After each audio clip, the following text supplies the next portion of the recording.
Hi friends! To start I want to mention that this year I studied at the foundation level in art design and media practice at Wigan and Leigh College. Since I plan to become an animator in the future, I choose to create an animation for my final project. In this video I'll show you how I created it from developing the idea to post-production.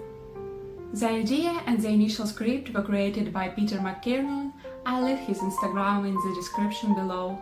After we connected and he shared his vision of the story, I began my work with mind maps and numbers mood boards. I made several mood boards dedicated to the details of the main character's face, costume, shoes, hair and body proportions. This helped me get a clear idea of what the character in my animation would look like. Since I had already created a short stop-motion animation last winter, it helped me save a lot of time experimenting with different materials. I already had some idea of what doesn't work and what might work. Initially, I was deciding between creating a paper cut animation and using puppets. But since I'm interested in 3D modeling, I choose the latter.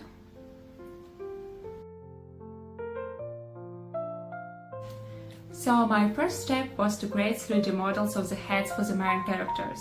I used the Nomad Sculpt app on my tablet to make the 3D models. I created 5 variations of the main character's face with different emotions, the base head, eyes and 5 pairs of hands. One of the most challenging tasks for me was creating the head and hooves for the monster. Since it had to look like a half goat, half man creature, I spent a lot of time looking at photos of goats to achieve realism, but I think it turned out quite well.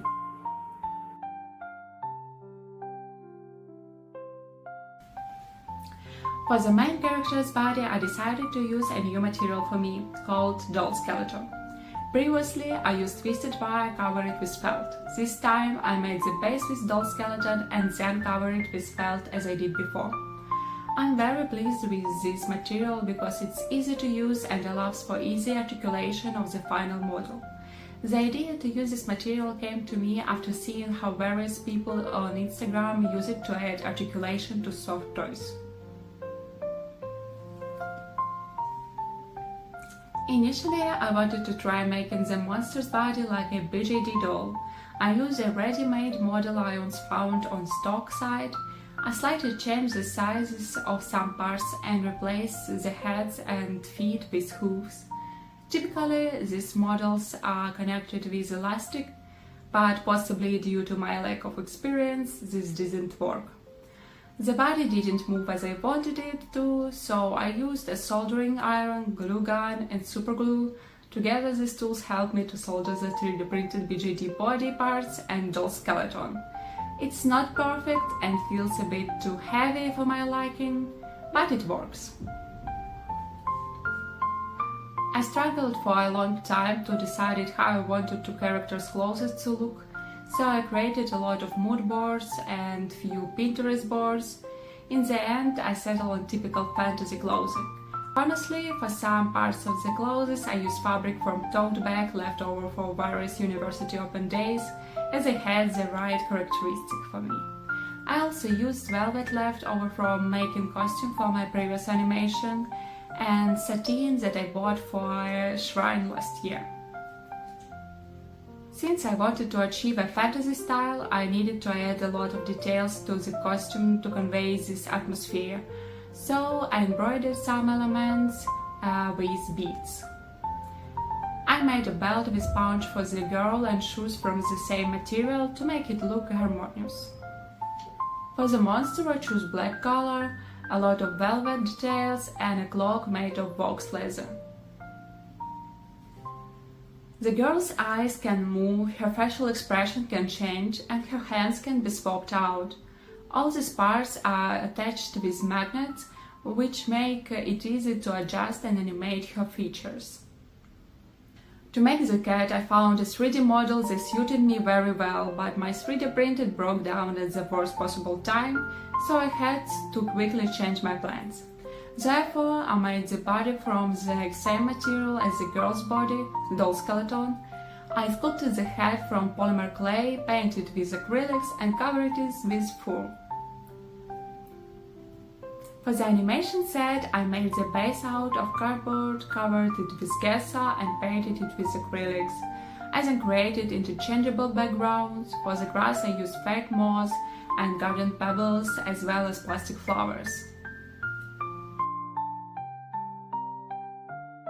I painted the monster with acrylics and covered it with matte varnish, then I glued it fully in some places. The girl was printed in flesh color, so I used dry pastels to add depth and skin tones, and then also covered it with matte varnish.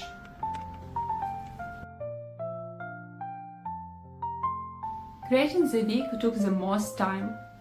First, I made the base from silicone and stretch fabric, attached magnets that connected with the magnets in the head, and then glued the first layer of hair, onto which I sewed the second and third layer. Some strands were braided in advance, and I sewed them already in braids. I shot the animation using the stop-motion studio app on my Samsung S22 Ultra phone and edited it in the VN app. I found the music and sound effects on stock sites. I would change the size of the characters. Last time I made the dolls too small for animation and they were hard to control. This time I think I made them too big. They are easy to control, but they are too heavy and the stands can't support them. I also planned to add a ribbon in a few shoots and even made it, but in the end it seems out of place. Last time it was easier for me to shoot the animation because all the actions took place indoor, but making and shooting the chorus turned out to be much more challenging for me. However, I'm satisfied with how the main characters turn out, how her body moves, her changing emotions and her overall appearance. I would change the monster's body to take it lighter. Regarding the animation process, I am still learning, so not everything turns out as I want, but overall it's a very valuable experience and I saw how my skills improved day by day. In the end, creating this animation was a challenging but rewarding experience. I learned a lot about the process of bringing characters to life and the technical aspects of animation. I would also like to thank my teachers at the college who have supported me through this year. Their advice helped me a lot in completing this project, and without their help it would have been much harder to make this animation. Thank you all for watching, please leave your comments below and don't forget to subscribe to my channel.